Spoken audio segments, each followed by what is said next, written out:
दोस्तों आज की इस वीडियो में आप सभी के लिए लेकर आया हूं MS एक्सेल की 6 कमाल की मैजिकल टिप्स एंड ट्रिक्स। ये सभी टिप्स एंड ट्रिक्स आपके ऑफिस वर्क को बहुत ही ज़्यादा आसान बनाने वाली हैं, तो वीडियो को पूरा देखना। अगर आपको वीडियो अच्छा लगे तो वीडियो को लाइक, कमेंट और शेयर जरूर करना। चैनल पर पहली बार आए हैं तो चैनल को भी सब्सक्राइब कर लेना। तो चलिए वीडियो शुरू करते हैं।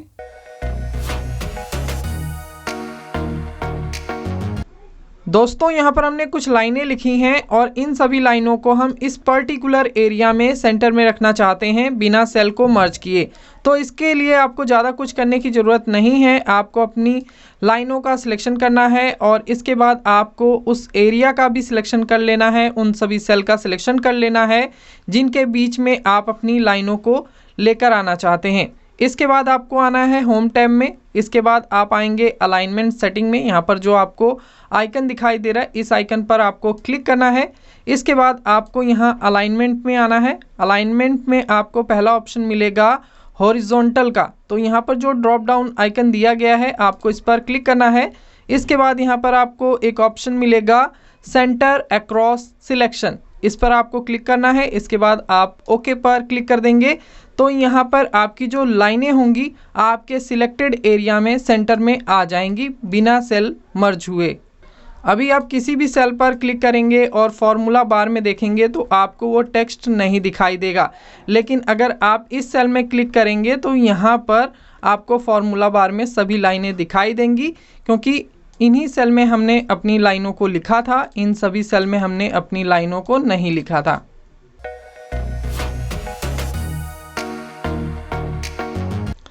दोस्तों यहाँ पर जो लाइनें लिखी हुई हैं इन सभी लाइनों को हम कुछ इस तरीके से मर्ज करना चाहते हैं। तो सबसे पहला आपके पास ऑप्शन ये है कि आप इस लाइन का सिलेक्शन करें और बाकी के सभी सेल का सिलेक्शन करें जितने सेल को आप मर्ज करना चाहते हैं। इसके बाद आप आएँ होम टैब में और यहाँ मर्ज एंड सेंटर पर क्लिक करें तो यहाँ पर जितने भी सेल का आपने सिलेक्शन किया होगा वो एक ही सेल में मर्ज हो जाएंगे और यहाँ पर जो आपका कंटेंट होगा वो एक सेल में आ जाएगा और सेंटर में आ जाएगा। ठीक इसी तरह आपको दूसरी लाइन का भी सिलेक्शन करना है, बाकी के सभी सेल का सिलेक्शन करना है। इसके बाद मर्ज एंड सेंटर पर क्लिक कर देना है तो यहाँ पर जो भी आपका कंटेंट होगा वो आपके सेल में सेंटर में आ जाएगा। तो अगर आप इस मेथड का यूज़ करते हैं तो इसी काम को करने में आपको काफ़ी ज़्यादा टाइम देना होगा, लेकिन अभी जो ट्रिक मैं आपको बताने वाला हूं इस ट्रिक का यूज़ करके आप इसी काम को कुछ ही सेकंड्स में कर सकते हैं। तो सबसे पहले हम इसे अंडू कर लेते हैं, तो इसके लिए हम Ctrl+Z प्रेस करेंगे तो यहाँ पर अंडू हो जाएगा। इसके बाद हम इन सभी लाइनों का सिलेक्शन कर लेते हैं और जितने भी सेल में हमें इन सभी लाइनों को मर्ज करना है उन सभी सेल का सिलेक्शन कर लेते हैं। इसके बाद आपको होम टैब में आना है और यहाँ पर आपको मर्ज एंड सेंटर के साथ में एक ड्रॉप डाउन आइकन दिखाई दे रहा है, इस पर आपको क्लिक करना है। इसके बाद आपको यहाँ पर एक ऑप्शन मिलेगा मर्ज अक्रॉस का, तो आपको सिंपली इस पर क्लिक कर देना है। तो यहाँ पर आप देख सकते हैं जो हमारी सभी लाइनें थी वो यहाँ पर एक ही सेल में मर्ज होके आ चुकी हैं। अब अगर आप इन सभी लाइनों को सेंटर में रखना चाहते हैं या मिडल में रखना चाहते हैं तो होम टैब में आपको अलाइनमेंट के ऑप्शन मिल जाते हैं। आप यहाँ से इन्हें राइट, लेफ्ट या मिडल में जैसे भी रखना चाहें रख सकते हैं।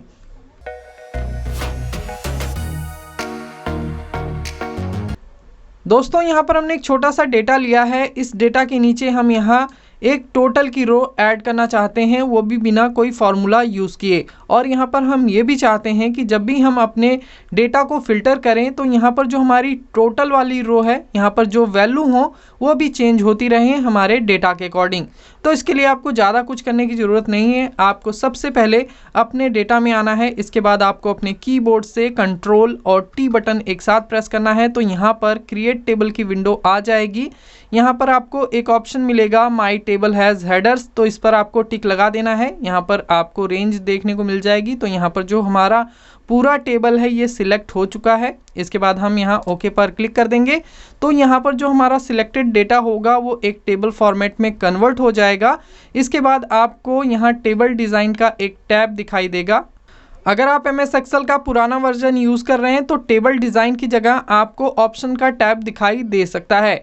इसके बाद इस साइड आपको टेबल स्टाइल मिल जाते हैं, तो जिस भी टेबल स्टाइल का आप यहां पर यूज़ करना चाहते हैं आपको सिंपली उस टेबल स्टाइल पर क्लिक करना है। इसके बाद दोस्तों टेबल डिज़ाइन में ही आपको यहाँ पर एक ऑप्शन मिलेगा टोटल रो का, तो आपको सिंपली इस पर क्लिक कर देना है और आप यहाँ नीचे देखेंगे आपके डेटा में एक टोटल की रो इंसर्ट हो चुकी है और यहाँ पर जो अमाउंट है इसका यहाँ पर ये टोटल हो चुका है। दोस्तों यहाँ पर सम का फॉर्मूला नहीं लगता, यहाँ पर सब टोटल का फॉर्मूला लगता है जो कि इन सभी वैल्यूज़ को सम कर रहा है। अब सब टोटल और सम फॉर्मूले में क्या अंतर है, इसके लिए मैंने एक डेडिकेटेड वीडियो बनाया है। अगर आप उस वीडियो को देखना चाहते हैं तो उस वीडियो का लिंक आपको आई बटन में और इस वीडियो के डिस्क्रिप्शन में मिल जाएगा, तो आप वहां से जाके उस वीडियो को ज़रूर देखना। बताना चाहूँगा सब टोटल फार्मूला सम फार्मूले से बहुत ही ज़्यादा पावरफुल है, तो वीडियो को ज़रूर देखना एक बार। इसके बाद आते हैं अपने टॉपिक पर। तो यहाँ पर ये जो हमारी वैल्यूज़ हैं इनका ये टोटल निकल के यहाँ पर आ चुका है। इसके बाद यहाँ पर जो क्वांटिटी है अगर आप इनका भी टोटल करना चाहते हैं तो आपको सिंपली इस सेल पर क्लिक करना है। इसके बाद आपको यहाँ पर ये ड्रॉप डाउन आइकन दिखाई देगा, आपको यहाँ पर क्लिक करना है। इसके बाद आपको यहाँ पर और भी फॉर्मूले मिल जाएंगे जैसे कि average, count, count numbers, max, मिन, सम और भी यहाँ पर जितने भी फंक्शन दिए गए हैं इन सभी फंक्शन का आप यूज़ कर सकते हैं। तो फिलहाल हमें यहाँ पर क्वांटिटी का सम करना है, तो हम यहाँ सम पर क्लिक करेंगे और यहाँ पर जितनी भी क्वांटिटी होंगी ये सभी क्वांटिटी का यहाँ पर सम निकल के आ जाएगा। मैं आपको एक बार इसे मैनुअली भी वेरीफाई करवा देता हूँ। तो अभी हम इन सभी वैल्यू का सिलेक्शन कर लेते हैं नीचे तक जहाँ तक हमारी वैल्यूज़ दी गई हैं। तो यहाँ पर मैंने टोटल को सम नहीं किया है। इसके बाद आप इस साइड देखेंगे तो 28,045 क्वांटिटी आ रही है, वही क्वांटिटी यहाँ पर आ रही है। अगर आप रेट का एवरेज निकालना चाहते हैं तो आप इस सेल में क्लिक करेंगे और यहाँ से आप एवरेज ले सकते हैं। तो फिलहाल इसकी ज़रूरत हमें नहीं है तो हम इसे छोड़ देते हैं। इसके बाद दोस्तों यहाँ पर एक चीज़ और है, अगर आप इस टोटल को कट करके ऊपर पेस्ट करना चाहते हैं तो ऐसा भी आप कर सकते हैं। आपको सिंपली अपनी इस रो का सिलेक्शन कर लेना है। इसके बाद आप अपने कीबोर्ड से Ctrl+X प्रेस करेंगे इसे कट करने के लिए। इसके बाद आप स्क्रॉल करके ऊपर आइए और जहां पर भी आप इसे पेस्ट करना चाहते हैं आपको उस सेल में क्लिक करना है। इसके बाद आप अपने कीबोर्ड से Ctrl और V बटन एक साथ प्रेस करेंगे। तो दोस्तों यहाँ पर जो हमारी टोटल वाली रो थी ये हमारे डेटा के सबसे ऊपर आ चुकी है। इसके बाद हम यहाँ पर अपने डेटा को फ़िल्टर करते हैं, जैसे कि मैं यहाँ पर किसी पार्टी का डेटा फ़िल्टर कर लेता हूँ, जैसे कि हम भोला एंड कंपनी का करते हैं। ओके पर क्लिक करेंगे तो यहाँ पर भोला एंड कंपनी का डेटा फ़िल्टर होके आ जाएगा और यहाँ आप देखेंगे सबसे ऊपर यहाँ पर ये भोला एंड कंपनी की क्वांटिटी शो कर रहा है। अगर आप इन सभी क्वांटिटी का टोटल करेंगे तो इतना ही टोटल आपको रिजल्ट में मिलेगा। इसके बाद अगर आप इन सभी अमाउंट को सिलेक्ट करें और नीचे देखें तो सेम अमाउंट आपको यहाँ पर दिखाई दे रहा है।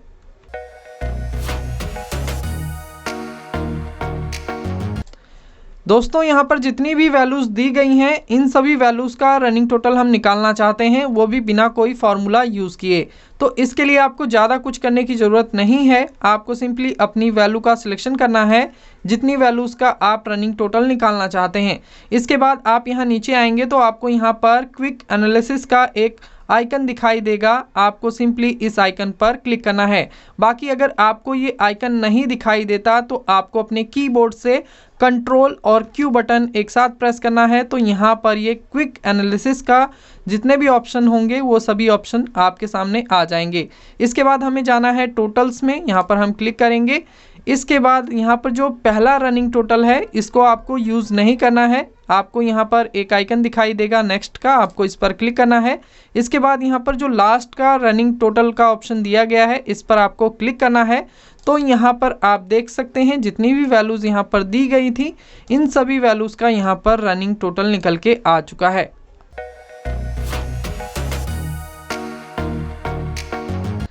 इसके बाद दोस्तों मैं आपको बता देता हूं कि किस तरह आप एक्सेल में कुछ इस तरह की सीरीज़ बना सकते हैं। अब बहुत से लोग ये कहेंगे कि सीरीज़ बनाना तो बेहद आसान है, आप यहाँ पर 1000 लिखिए, इसके बाद आप यहाँ पर 2000 लिखिए, एंटर प्रेस करिए।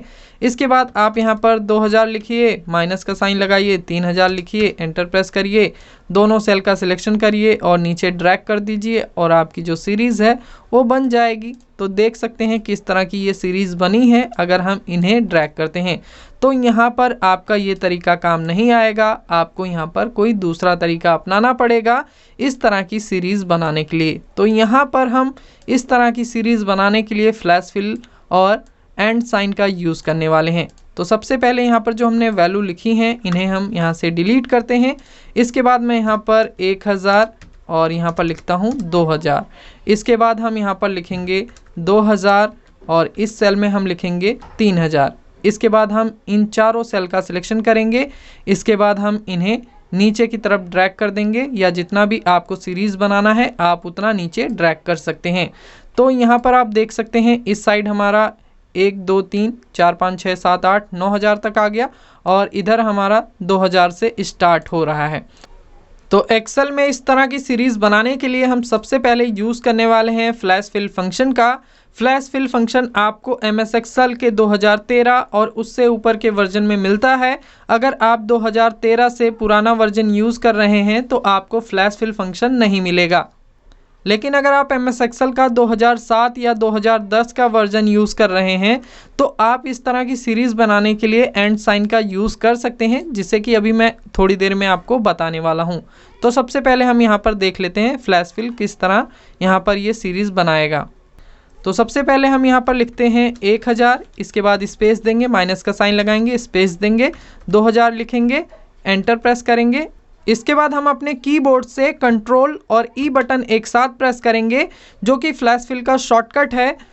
तो इस डेटा में फ्लैश फिल काम नहीं कर रहा है, यहाँ पर कुछ इस तरह का एरर आ चुका है। हो सकता है इस तरह की प्रॉब्लम आपको भी फेस करनी हो फ्लैश फिल यूज़ करते समय। तो यहाँ पर अभी हमें ओके पर क्लिक करना है। इसके बाद यहाँ पर आप देख सकते हैं एक ब्लैंक कॉलम है, इस ब्लैंक कॉलम को हमें यहाँ से रिमूव करना है। इसके बाद हम जहाँ पर फ्लैश फिल की कमांड लगा रहे थे उस सेल में हमें आना है। इसके बाद हम अपने कीबोर्ड से कंट्रोल और ई बटन दोबारा प्रेस करेंगे तो यहाँ पर आप देखेंगे जो हमारी सीरीज़ है वो बन चुकी है। तो कुछ इस तरह से आप फ्लैश फिल का यूज़ करके कुछ ही सेकेंड्स में अपनी सीरीज़ बना सकते हैं। यहाँ पर ये सीरीज़ मैंने सिंपल सी ली है, आप किसी भी तरह की सीरीज़ यहाँ पर बना सकते हैं फ्लैश फिल का यूज़ करके। इसके बाद मैं आपको बता देता हूँ कि किस तरह आप एंड साइन का यूज़ करके यहाँ पर सीरीज़ बना सकते हैं। तो सबसे पहले हम यहाँ पर ये फ्लैश फिल का जो कॉलम है इसे रिमूव करते हैं। इसके बाद हम यहाँ पर आएंगे, इस सेल में == का साइन लगाएंगे, इस सेल पर क्लिक करेंगे। इसके बाद हमें यहाँ पर एंड साइन लगाना है। इसके बाद हम यहाँ पर डबल कोट्स लगाएंगे, स्पेस देंगे, माइनस का साइन लगाएंगे, स्पेस देंगे, दोबारा डबल कोट लगाएंगे। इसके बाद हमें यहाँ पर एंड साइन लगाना है और इस सेल पर क्लिक कर देना है। तो यहाँ पर जो हमने फार्मूला यूज़ किया है इसे मैं आपको थोड़ा सा समझा देता हूँ। तो यहाँ पर जो हमारी 1000 वैल्यू लिखी हुई है ये C3 सेल में है और यहाँ पर जो हमारी वैल्यू है 2000 ये हमारे सेल D3 में है। तो अगर हम यहाँ किन्हीं दो सेल के बीच में कुछ जोड़ना चाहते हैं तो उसे हमें डबल कोट्स में लिखना होता है और यहाँ पर जो एंड साइन है वो यहाँ पर इन्हें जोड़ने का काम कर रहा है C3 और D3 सेल से। तो अभी यहाँ पर जो हमारा काम है ये कंप्लीट हो चुका है, हमें सिंपली एंटर प्रेस करना है। तो यहाँ पर जो हमारा फार्मूला है ये काम कर रहा है। इसके बाद हम इस फार्मूला को नीचे की तरफ ड्रैग कर देंगे तो यहाँ पर आप देख सकते हैं जो हमारी सीरीज़ है वो बन के आ चुकी है।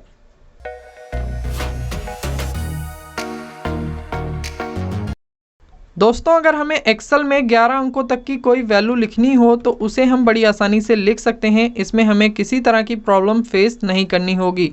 लेकिन अगर आपको 11 अंकों से ज़्यादा कोई बड़ी वैल्यू लिखनी हो तो यहाँ पर आपको एक्सेल कुछ इस तरह का नंबर शो करेगा, इसे हम साइंटिफिक नंबर बोलते हैं, जो कि हर किसी को समझ में नहीं आने वाली। इसके बाद मैं आपको बता देता हूं कि किस तरह आप एक्सेल में बड़ी से बड़ी संख्या को बड़ी आसानी से लिख सकते हैं, इसमें आपको किसी भी तरह की दिक्कत नहीं आएगी। तो सबसे पहले हम इस वैल्यू को डिलीट करते हैं। इसके बाद हमें उन सभी सेल का सिलेक्शन कर लेना है जिसमें हमें अपनी वैल्यू लिखनी है। इसके बाद आपको आना है होम टैब में, यहाँ पर आप क्लिक करेंगे। इसके बाद आपको यहाँ जनरल लिखा हुआ मिल जाएगा, यहाँ पर आपको जो ड्रॉप डाउन आइकन दिखाई दे रहा है आपको सिंपली इस पर क्लिक करना है।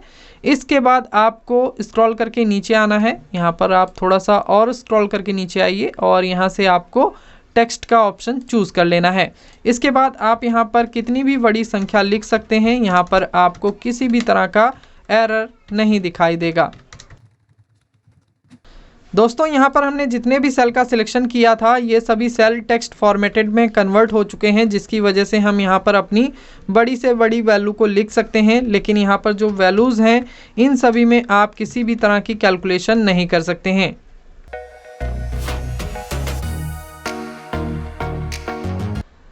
दोस्तों अगर आप एक ही सेल में बहुत सी लाइनें इंसर्ट करना चाहते हैं और अपना टेक्स्ट लिखना चाहते हैं तो इसके लिए आप अपने कीबोर्ड से ऑल्ट और एंटर बटन का यूज़ कर सकते हैं।